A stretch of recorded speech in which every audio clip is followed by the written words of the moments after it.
नमस्कार। कल ब्राह्मण समाज महासंघ का आयोजन 20 जुलाई दिन रविवार को नोएडा के भाऊराव स्कूल में संपन्न हुआ, जिसमें श्रीमान गिरीश मिश्रा जी की अध्यक्षता में मुख्य अतिथि के तौर पे नोएडा के जाने माने सांसद डॉक्टर महेश शर्मा जी की उपस्थिति रही और उनका यहाँ पे भव्य स्वागत किया गया, जैसा कि अभी देख पा रहे हैं। और उन्होंने इस ब्राह्मण महासंघ का अध्यक्षता की, साथ में वहाँ पर दीप प्रज्वलित कर भगवान परशुराम जी का पुष्पार्पण किया गया, जैसा कि अभी आप देख पा रहे हैं। यहाँ पे दीप प्रज्वलित किया जा रहा है, जिसमें जाने माने भारतीय जनता पार्टी के मुख्य कार्यकर्ता लोग भी यहाँ पे उपस्थित रहे और यहाँ पे दीप प्रज्वलित किया जा रहा है। और इसके तदुपरांत आज हम लोग यहाँ पे सुनेंगे माननीय सांसद महेश शर्मा जी का मुखार बिंदु। और आप लोग इस चैनल को सब्सक्राइब कर हमें अपना सहयोग दें और अपना विचार भी हमें कमेंट जरूर करें। जैसा कि देख पा रहे हैं, महासंघ ब्राह्मण महासमाज संघ के अध्यक्ष गिरीश जी और यहाँ के उनकी उपस्थिति यहाँ पे मौजूद है। यहाँ पे जैसा कि अभी आप यहाँ पे देख पा रहे हैं, परशुराम जी का माल्यार्पण करते हुए, जैसा कि यहाँ देख पा रहे हैं, इसमें इसके तदुपरांत यहाँ पे भव्य स्वागत किया जाएगा। संसद प्रतिनिधि संजय वाली जी माल्यार्पण करते हुए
भगवान परशुराम के चरणों में नमन करते हुए मेरे सामने बैठे विप्र बंधुओं, भगिनी,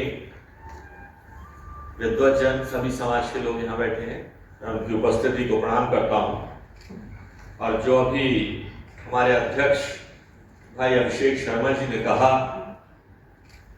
कि वो सिर्फ ब्राह्मण नहीं, संस्कारों की एक संचित पूंजी, जिनके पिता, जिनके दादा राष्ट्र स्वयंसेवक संघ के संघचालक रहे हों, विद्यार्थी परिषद से जिन्होंने अपनी शिक्षा प्राप्त की हो, तो ये संस्कार तो आते ही हैं। और यही ब्राह्मण की पहचान और यही ब्राह्मण की ताकत है कि हमारे इष्ट देव भगवान परशुराम पर तरह तरह के लांछन लगे। भाई मुकेश चौहान जी बैठे हैं कि भगवान परशुराम ने क्षत्रिय वंश का नाश करने का संकल्प लिया। बिल्कुल सत्य नहीं है। कार्तवीर अर्जुन नाम का एक ऐसा निरंकुश राजा, आतताई राजा, अत्याचारी राजा था, जिसका वध करने के लिए जिसने भगवान कामधेनु गाय को भी चोरी की थी और समाज के साथ आतताई थे, उसका वध किया था। वो एक क्षत्रिय नहीं होकर एक आतताई था, एक अत्याचारी था। और आज के इतिहास में भी यही लिखा है कि कार्तवीर अर्जुन नाम का एक अत्याचारी आतताई क्षत्रिय राजा, उन पर आक्षेप लगा कि वो मात्र हंता थे, मां का वध किया था। किस लिए किया था? क्योंकि पिता का आदेश था। एक तरफ पिता का आदेश और दूसरी तरफ एक पुत्र का मात्र हंता बनने की सोच। लेकिन वो इतने ज्ञानी थे, भविष्यवक्ता थे कि उन्हें पता था कि अगर मातृहंता और भाइयों के हंता होने का मुझ पर आक्षेप लगेगा तो यह शक्ति भगवान परशुराम के पास है कि वे उन्हें जीवित भी कर देंगे। और हत्या करने के तुरंत बाद जब पिता ने कहा कि बोलो पुत्र अब तुम्हें क्या वर चाहिए, तो वर में सिर्फ उन्होंने एक ही चीज मांगी कि मेरे भाई और मेरी मां को दोबारा से जीवित कर दो। उस बात का कभी सम्मान नहीं किया। लगाने वालों ने ये जरूर लगाया। तो आज ब्राह्मण की जो पहचान है कि ब्राह्मण कभी आतताई नहीं रहा, ब्राह्मण कभी अत्याचारी नहीं रहा, ब्राह्मण सर्व समाज को लेकर चलने का संकल्प लेकर चलता है, वह क्षमता भी उसमें है। कहते हैं अहम वहम और दोहरा चरित्र समाज स्वीकार नहीं करता है। अहम किसी का भी स्वीकार नहीं होता। जहां ब्राह्मण के रूप में रावण की पूजा हम नहीं करते उस अहम की वजह से, वहां शिव के प्रतीक भगवान राम क्षत्रिय वंश होते हुए उनकी पूजा हम करते। वह ब्राह्मण ने ये सिखाया कि अगर एक विश्वास है, भगवान के ऊपर विश्वास है आपके और आपके भक्त और पुजारी के रूप में, जब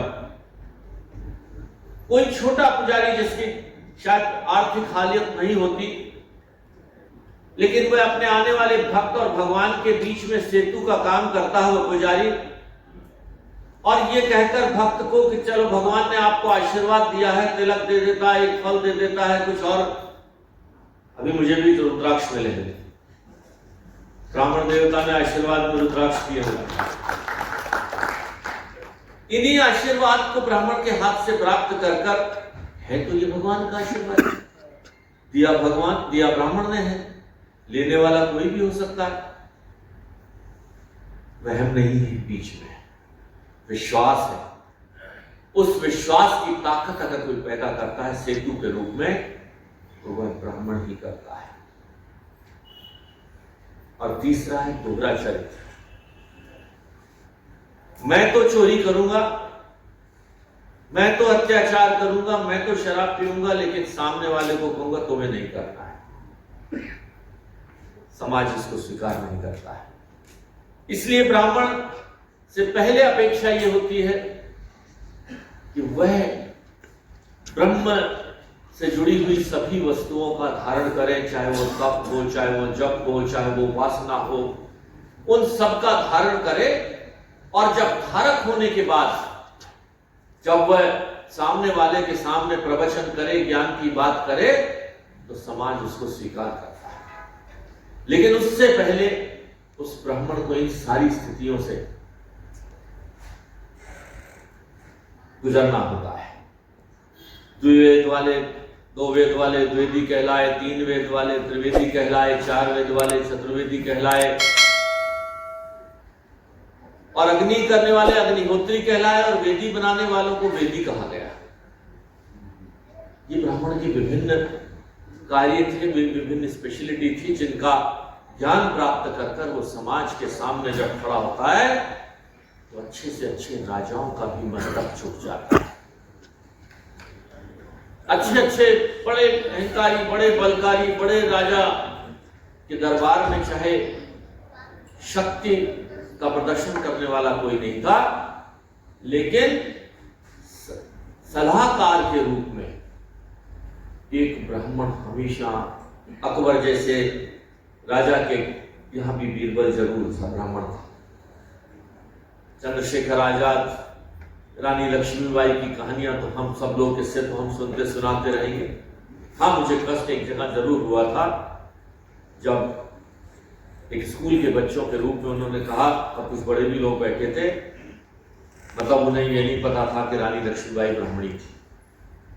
यह हमें अपनी जनरेशन को बताना पड़ेगा, चंद्रशेखर आजाद को भी बारे में भी हमें अपनी जनरेशन से, अपनी पीढ़ियों को बताना पड़ेगा।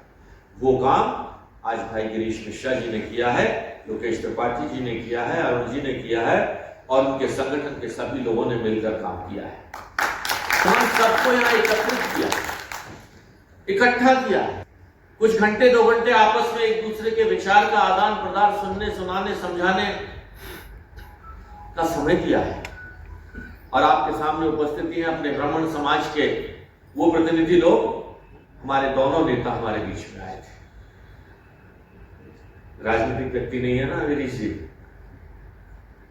2 बजे का समय उनको भी दे दिया, 2 बजे का समय आपको भी दे दिया। अब हमारे यहाँ लिखा है कि अगर 2 बजे का समय दिया तो 3 बजे पहुंचो, और महेश शर्मा हो जाए तो 4 बजे आओ।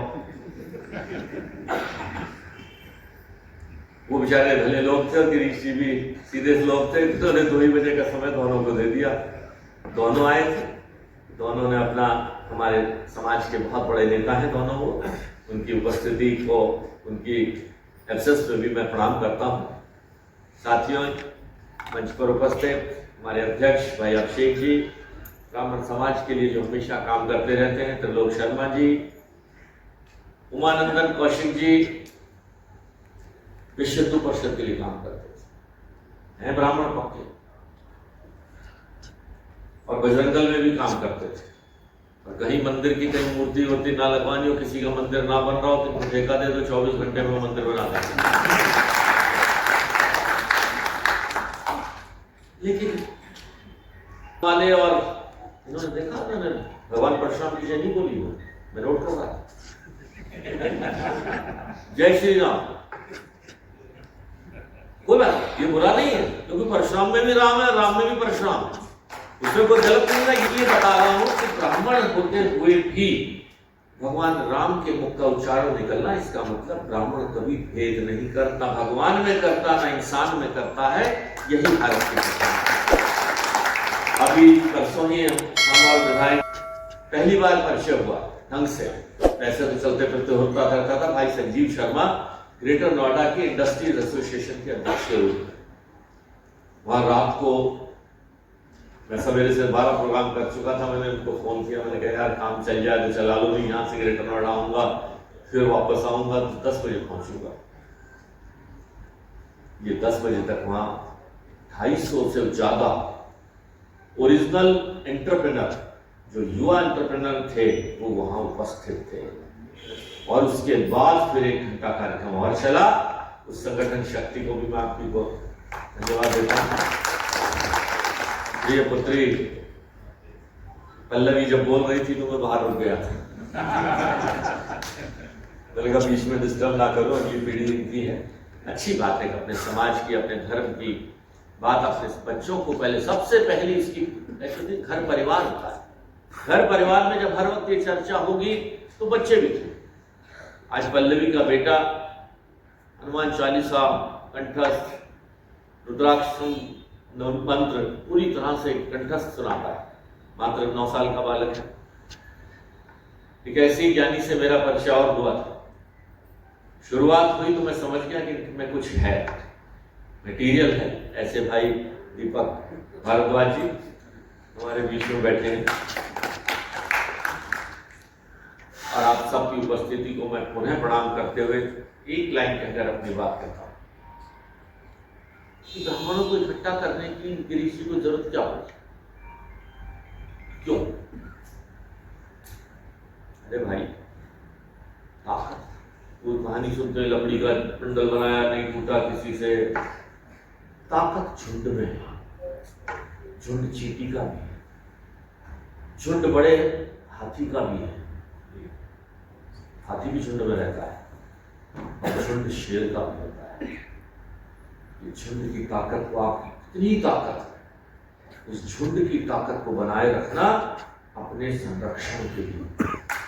दूसरा कोई भी जाति, हम उसका सम्मान उससे ज्यादा करेंगे, सब जातियां हमारी।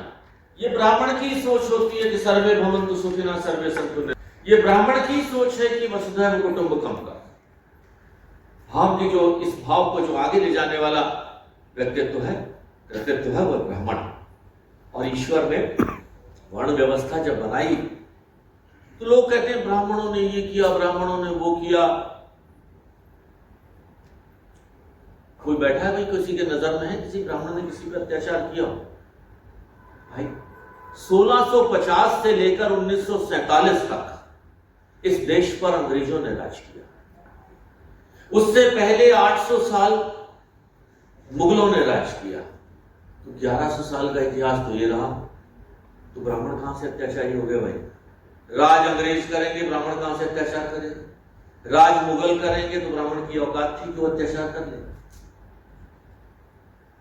इस विषय को हमें समाज के बीच में, औरों के बीच में भी हमें चर्चा करनी होगी। आज इस झुंड की ताकत को अपने पास बनाकर रखना, यह आपकी पहचान है। और जरूरत के समय में अच्छा नहीं लग रहा था। एक तो आपने देखा, एक टीवी पे एक दृश्य चल रहा है, कांवड़ के कुछ लोगों ने पुलिस के सिपाही को गिरा के पीटा है, देखा था? पुलिस का सिपाही था, उसकी जेब में रिवॉल्वर लगी हुई थी, लेकिन उसके सामने 8 लोगों का 10 लोगों का एक झुंड था। झुंड की ताकत को बनाए रखिए। मैं इन्हीं शब्दों के साथ आप सबकी उपस्थिति को प्रणाम करते हुए परिवार, अपने समाज के लिए, यहाँ के सब समाज ने लेकर मुझे तीसरी बार सांसद और विधायक बनाया है। मैं कृतज्ञ हूँ आप सबका और उन सभी समाजों का जिन्होंने मुझे यहाँ तक पहुँचाया, इस लायक बनाया है। हमें भी यही काम करना, हम सबको साथ को लेकर, सर्व समाज को साथ लेकर चलने की ताकत हम रखते हैं, और यही हमारी पहचान। और इस ताकत को बनाए रखिए, अपने झुंड की ताकत को बनाए रखिए, बाकियों का सम्मान भी साथ साथ करते रहिए, यह भी बहुत जरूरी है। मैं इन्हीं शब्दों के साथ आप सबकी उपस्थिति को प्रणाम। बाकी आज के इस कार्यक्रम को लेकर आपका क्या वक्तव्य है, और माननीय सांसद महेश शर्मा जी के बातों से कितना सहमत हैं? आप लोग अपना विचार, अपना अनुभव जरूर हमारे साथ में कमेंट करें।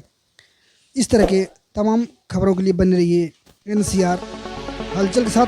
बहुत बहुत धन्यवाद।